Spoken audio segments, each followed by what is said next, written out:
საღამო მშვიდობის ძვირფასო რადიო მსმენელებო 24 სექტემბერი 4 შაბათი დღე რაც იმას ნიშნავს რომ FM 105.9-ზე თქვენი საყვარელი გადაცემა და ჩემთვისაც ძალიან საყვარელი გადაცემა და საპასუხისმგებლო არტისტული 4 შაბათი სალომე ბაკურაძესთან ერთად დაიწყო და მოგესალმებით ყველას, ვინც გვისმენთ, ვინც გადაადგილდებით, ვინც სახლში ხართ, ვინც ოფისში ხართ, ვინც სტუდიაში ხართ, სადაც არ უნდა იყოთ და ვისაც გაქვთ საშუალება ასევე თვალი ადევნოთ და ჩვენს Facebook გვერდს, მაგთის 53 არხს და ყველგან სადაც ჩვენ ჩანვართ. ანუ არა მხოლოდ ისმენთ ჩვენ ხმას, არამედ გვიყურებთ კიდეც ყველას მოგესალმებით და არ ვიცი ხედავთ თუ არა ახლა ჩემს უმშვენიერეს არაჩვეულებრივ მართლა განსაკუთრებულ სტუმარს, რომლის სტუმრობაც ალბათ ყველასთვის პატივია და ჩემთვის მით უფრო, რადგანაც დღეს მყავს მანანა თოდაძე, ჩემი გადაცემის სტუმარი. რეგალიებით მინდოდა დამეწყო იმდენია, რომ ჩამოთვლა ალბათ გამიჭირდება, თუმცა აუცილებლად უნდა ვთქვა, რომ ის გახლავთ საქართველოს დამსახურებული არტისტი, ღირსების ორდენის კავალერი, უამრავი ლაურეატი სხვა კონკურსებისა და ფესტივალებისა და უკვე ბოლო რეგალია რაც მიემატა, ბოლო არ იქნება ეს რა თქმა უნდა, მაგრამ ერთ-ერთი ბოლო და ახალი ყველაზე ეს გახლავთ საპატიო თბილისელის წოდება, რომელიც ქალბატონ ვარნამ სულ რამდენიმე დღის წინ მიიღო და ის ჩემი დღევანდელი სტუმარია. გამარჯობა. გამარჯობათ, მოგესალმებით, რადიო მსმენელებო, ტელემაყურებლებო. მე ბედნიერი ვარ, სალომე, შენს გადაცემაში რომ მოვედი, იმიტომ რომ ჩვენ კოლეგები ვარ, ძალიან მიყვარხარ, ძალიან მაგარი გოგო ხარ. მეც ძალიან მიყვარხართ და თან მიყვარხართ მე გაცილებით ადრე ვიდრე თქვენ გამიცნობდით, იმიტომ რომ ჩემთვის თქვენ იყავით ყოველთვის მანანა თოდაძე, ყველაზე საპატივსაცემო, ყველაზე საყვარელი, ინდივიდუალური, განსაკუთრებული, მრავალმხრივი და დიდი კაშკაშა ვარსკვლავი. მადლობა ჩემო კარგო, დიდი მადლობა ყველას.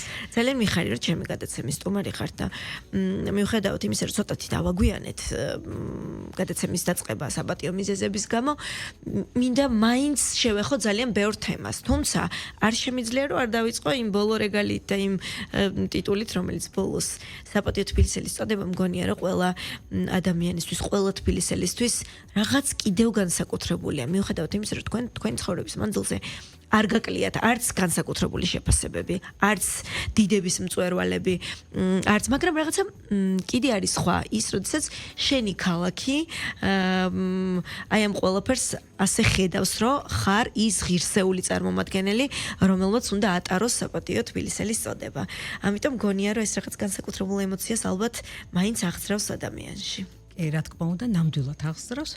ჩემო სალომე, აი ბოლო რეგალიას რაც შეეხება, ახლა წინა რეგალიები, რა თქმა უნდა, ის დამსახურება, რაღაცა ლაურეატობა, ყველაფერი ეს ძალიან კარგი, მადლობელი ვარ უფლის ამისთვის, მაგრამ აი ჩემზე ძალიან ამაღელებლად იმოქმედა აი ბოლო ჩემი საპატიო თბილისის წოდების მონიჭება. იმიტომ რომ ეს არის ყველაზე მაგარი ჯილდო. ეს არის ყველაზე მაგარი აღიარება საერთოდ. მე ვიტყოდი რომ მე სულ ვამბობ რომ ჯერ ერთი სრულიად საქართველოს მინდა მადლობა გადაუხადო იმ სიყვარულისთვის, იმ ტაშისთვის, რაც წლებია მომყვება დღემდე. ჩემს უსაყვარლეს თბილის დიდი მადლობა.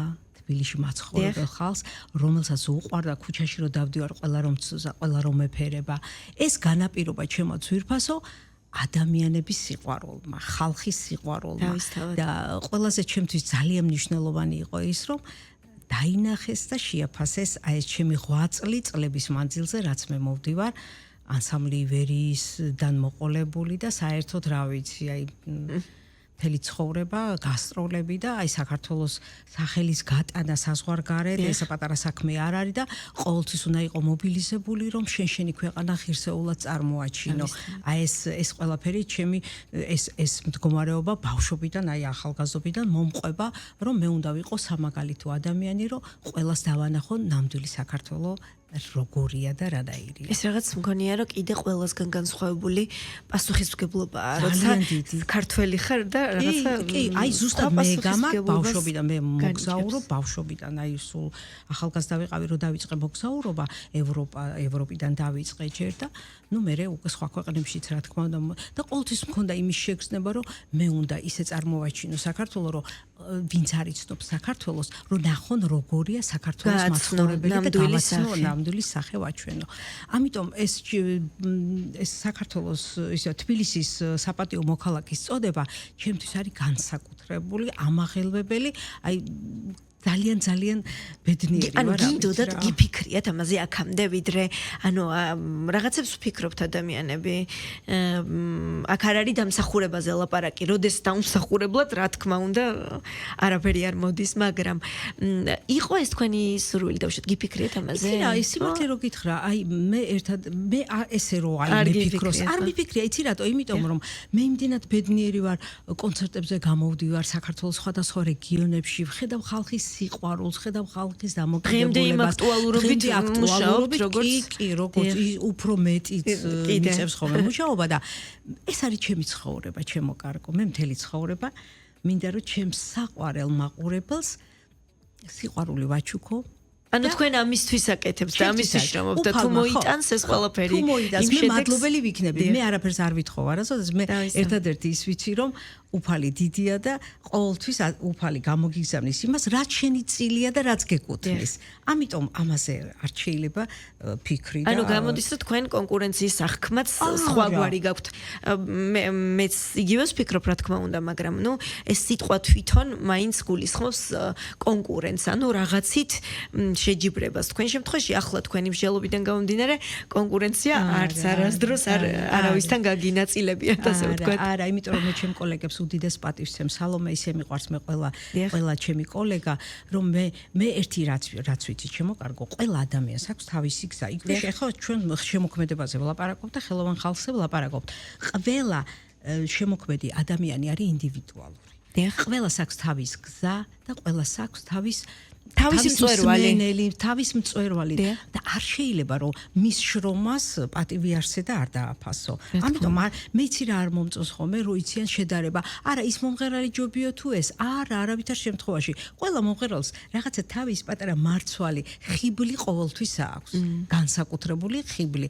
ამიტომ ის კი არ არის, მე მაგათად რო უსმენ ჩემ კოლეგებს, მე მინდა ხოლმე რომ აი დავინახო მაშინ აი კარგი თვისებები, კარგი მანერა, კარგი სიმღერა, თუმცა აი ამ ბუნებით ცხოვრება, აი ამ ასე ვიტყოდი, სასიამოვნო, თუმცა რბილი ხასიათით ცხოვრება არ არის რთული, არ გაგიჭირდათ ცხოვრების გზაზე, არ იყო რაღაც ფეხის დადებები, არ იყო თქვენ ამაზე არასდროს არ საუბრობთ და დარწმუნებული ვარ იმ კარიერის მიღმა, რომელსაც ჩვენ მსმენელები და ყველა ადამიანი ხედავდა, დარწმუნებული ვარ ძალიან ბევრი სირთულე იქნებოდა, თუმცა თქვენ ამაზე არასდროს გონია რომ მაგრამ მე არასოდეს არ საუბრობ პრობლემებზე და არასოდეს არ უყვები რა მოხდა და როგორ მოხდა. ერთი ის ვიცი რომ სირთულეები რო იყო ჩემს ცხოვრებაში, ეს უფალმა გამაძლიერა მე უფრო და საერთოდ უფალი ხო, უფალს ვინც უყვარს, იმას ყოველთვის ცდის.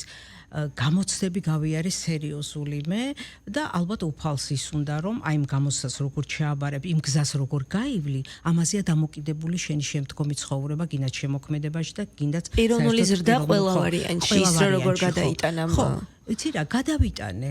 იცი რა მიშველა, მე ჩემა ალბათ ხასიათმა, რომ მე არ მიყვარს კამათი, არ მიყვარს პოლემიკაში შესვლა, საქმის გარჩევა არ მიყვარს.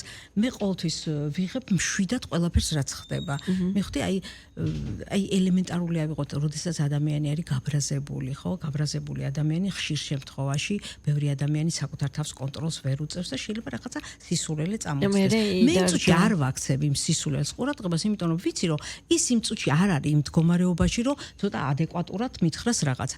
ამიტომ უნდა გაჩუმდე, გაატარო და აი უნდა აცა მეორე დღეს ის აუცილებლად მიხვდება თავის დანაშაულს და ან ბოდიშს მოიხდის და ან საერთოდ ხმას არ მოიღებს და ყოველ შემთხვევაში აღარ შეგეხება. არ გამწვავდება კიდევ უფრო მდგომარეობა. ამიტომ ყველაზე კაი ჩემი მეთოდი არის სიჩუმე, იგნორი და რა ვიცი. ესე იგი კარგი მყარი ფსიქიკა გაგაჩნიათ. არა, ამას წლები დაჭირდა. სალომე. ამას დაჭირდა წლები, საკუთარ თავზე ყველა ადამიანმა უნდა იმუშაოს. არასდროს არ ყოფილა ის, რომ აი დავშოთ შემდეგში გინანიათ ან ერთი ქმედება, ან მეორე გულისხმობ იმას, რომ ან საკადრისი პასუხი არ გაგიციათ და შემდეგ ამაზე რაღაცა გიფიქრიათ, რომ აუცილებლად უნდა გამეცა საკადრისი პასუხი.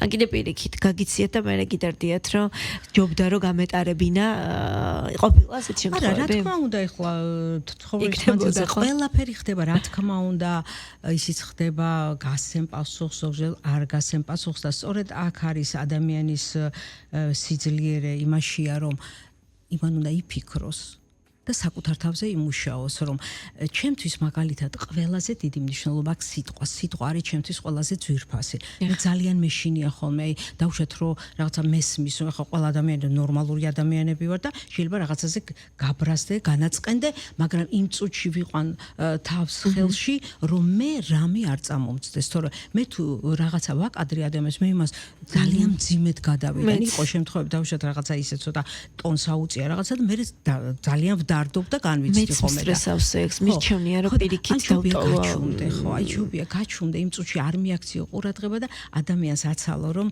დაწყნარდეს, დამშვიდდეს და ის აუცილებლად მიხვდება თავის შეცდომას, რა თქმა უნდა. მეც ამას ადამიანის სიძლიერეთ აღვიქვამ ამ ხასიათის შტრიხს, ადამიანის ძლიერ ხასიათის შტრიხად აღვიქვამ, თუმცა ალბათ ზოგისთვის არ აღიქმება ასე და გონიათ, რომ მათ გითხრეს სათქმელი და შენ პასუხი ვერ გაეცი, არა და სინამდვილეში ეს ასე არ არის, რა თქმა უნდა, მეც ასე მგონია. იცი რა, ამას დიდი ძალისხმევა უნდა სალომე, ამას წლები ჭირდება და ამას ჭირდება საკუთარ თავზე ძალიან დიდი მუშაობა, რომ შენ ფსიქოლოგიურად იყო გაწონასწორებული და წყობითად არ გამოხვიდე, რაც არ უნდა გითხრან და რაღაცა, ნუ ძნელია, ყოველთვის არ გამომდის ეგ, რა თქმა უნდა, შეიძლება ავღელდე რაღაცა, მაგრამ უმრავლეს შემთხვევაში თავს ვიკავებ ყველანაირად, რომ ვინმე ზიანი არ მივაყენო ჩემი სიტყვა. თბილისის გარეთ ცხოვრება. აი, ყოფილა თქვენს ცხოვრებაში არაერთი მომენტები, როდესაც თბილისში არ ცხოვრობდით. ხან გრძელვადიანი, ზოგჯერ ეტაპობრივად. რა ხდება მაშინ, როცა თბილისის გარეთ ხართ? და რა ხდება მაშინ, როდესაც ბრუნდებით? და ასე ვთქვათ, მე რაღაცა ცხოვრების მანძილზე ბევრი ადამიანი მინახავს, რომელიც ან დაბრუნებული ისე ვეღარ იპოვა თავი თქვენ შემთხვევაში ხა თქვენი შემოქმედების მქონე ადამიანისთვის ეს კითხვა არ არის რა თქმა უნდა რომ დაბრუნდა და ადგილი ვეღარ იპოვა არა იმიტომ რომ ანან თოდაძე ყოველთვის იყო და იქნება რამდენი ხნითაც არ უნდა წავიდეს მაგრამ აი თქვენი შეგრძნებები როგორია ამ დროს არის ის შიშები რომ აი მე ახლა დავბრუნდები საქართველოში მაგრამ იქნებ ჩემი ადგილი მე თვითონ აი ვეღარ ვიპოვო ყოფილა ეს მომენტები როდესაც აი თითქოს თქვენ თავთან კითხვები დაგისვამთ რომ დაუბრუნდე თუ არ დაუბრუნდე თუ სახლი სად არის იქ სადაც კარგად გრძნობ თავს თუ იქ სადაც იბადება ადამიანი და სადაც მისი ადგილია როგორ გონიათ ხო ძალიან საინტერესო შეკითხვა საქმე იმაშია სალომე რომ მე რა თქმა უნდა ძალიან ბევრს მოგზაურობდი გასულიც ვიყავი მაგრამ მე ძალიან ხშირად ჩამოვდიოდი აი თვეში ერთხელ მაინც ჩამოვდიოდი, ორ თვეში ერთხელ ჩამოვდიოდი, ზოგჯერ სამ თვეში ერთხელ, მაგრამ ყოველ შემთხვევაში ხანგრძლივად ისე რომ იმეტოები და მეაქაურობა ესეთი შემთხვევა უბრალოდ ხო?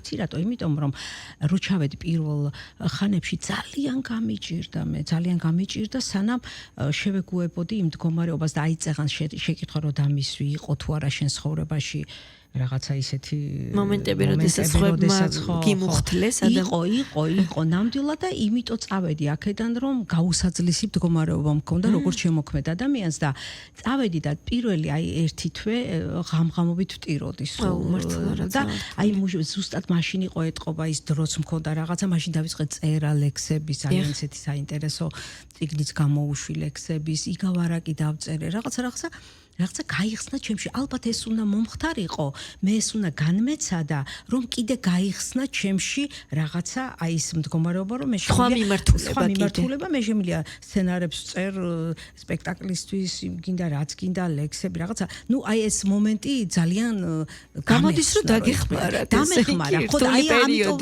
ამიტომ ლაპარაკობ რომ არის შემთხვევები როცა განსაცდელი გაქვს ადამიანს აი ზუსტად მაშინ უკვე უფიქრდები საკუთარ თავს საკუთარ ცხოვრებას და ყველაზე მთავარი ცირა არის აი მე რა მასწავლა ამ სირთულეებმა. როდესაც რაღაცა ხდება ჩემს ცხოვრებაში, დაუშვათ ცუდი რაღაცა მოხდა, ხო? მე იმ წუთში არავის არ ვაბრალებ. აბსოლუტურად მე არავის დამნაშავედ არ ვთვლი. მე უფიქრდები ყველა დეტალს, ყველა ნიუანსს.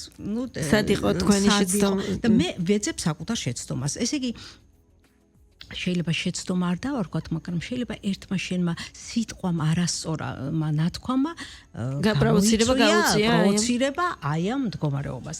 და ამიტომ კიდევ ერთხელ ვლაპარაკობ, თუ სირთულე არ გაიარე, ვერ მიხვდები დამდელ ცხოვრებას. ესე იგი რაც არ ყავს გვაძლიერებს? რაც ყავს ის გვაძლიერებს ზუსტად და მე სულ არ მწყდება გული არაფერზე, ჩემ განვლილ ცხოვრებაზე, რამდენი სიმწარე ცრემლი ვნახე, მე მადლობელი ვარ აი ამ ცრემლების, იმიტომ რომ ამან მასწავლა მე ადამიანების სიყვარული, მასწავლა ჩემთვის ყველაზე ძვირფასი ამ დედამიწაზე არის ადამიანი.